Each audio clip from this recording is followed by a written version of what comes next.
Okay, page 130.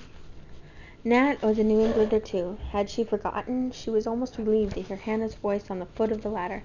Has thee finished the thatching yet? 'Tis high time that thee had a bite for supper. Supper?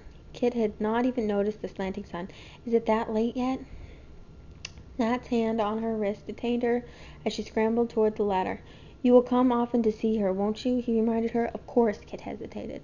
I worry about her, sometimes, she whispered. She seems so spry and smart and spry, and then, the next moment, she seems to forget. She talks as though her husband were still alive. Oh, that! Nat dismissed her fears with a single word. Hannah's in good trim and right enough, but her mind wanders now and then. Don't let it bother you. I haven't an idea is a lot older than we think, and she's lived through a lot. She and her husband starved in jail for months in Massachusetts. Finally, they were branded and tied in a cart's tail and flogged across the boundary. From what I hear, Thomas Tupper was a sort of hero. He still seems close enough to Hannah so she can talk to him after all these years. You wouldn't take that away from her, would you? As usual, Hannah did not urge her to stay. My company always has to hurry off, she chuckled. Nat always is in a hurry, and thee, and now Prudence? Who is Prudence? Pulling on his blue cotton shirt, Nat fell into step beside her along the path to the south meadow. You remember the little girl with the doll, hurrying along the path? Kit told him about the reading lesson.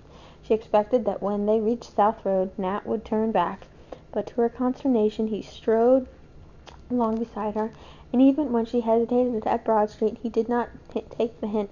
The happy mood of the afternoon was rapidly dissolving apprehension. Why on earth had Nat persisted in coming too?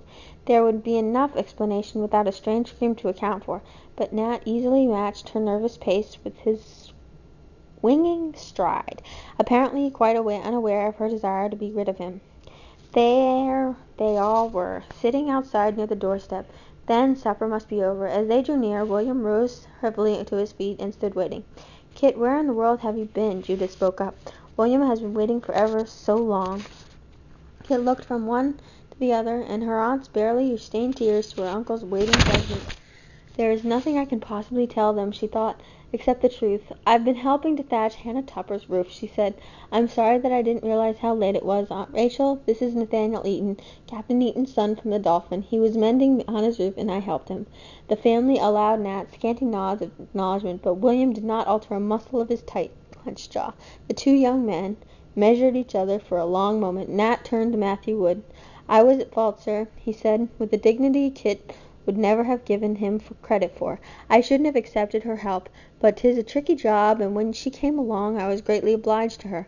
I trust that none of you have been inconvenienced. He looked back at William. One eyebrow tilted at the old familiar angle. Kit stood helpless as he took his leave and strode lightly away. He had done his best, but the reckoning was still to come. Why should you take it upon yourself to mend roof for a Quaker woman? Demanded her uncle. She lives all alone, began Kit. She is a heretic, and she refuses to attend meeting. She has no claim on your charity, but someone ought to help her, Uncle Matthew. If she wants help, let her repent her sin. You are never to go to that place again, Catherine. I forbid it. Morosely, Kit followed the family into the house. Don't mind too much, Kit, Mercy whispered. Hannah will be all right if she has the seaman to help her. I liked his looks. Chapter 13. To think you've never been in a husking bee, exclaimed Judith. Why, they're more fun than all the holidays put together. Just husking scorn all evening. It sounded to Kit like an odd sort of party.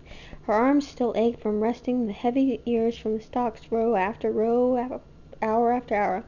Oh, it doesn't seem like work when everyone does it together. We all sing, and Jeb Whitney brings his fiddle, and there's cake and apples and cider. Oh, I always think autumn is the very best time of the year. They say the crop is not too plentiful this year, Mercy put in slyly. Could be there won't be as many red ears as usual. Judith tossed her head. I'll find one, never you fear, she said blithely. I have my own methods. Ends at page 133.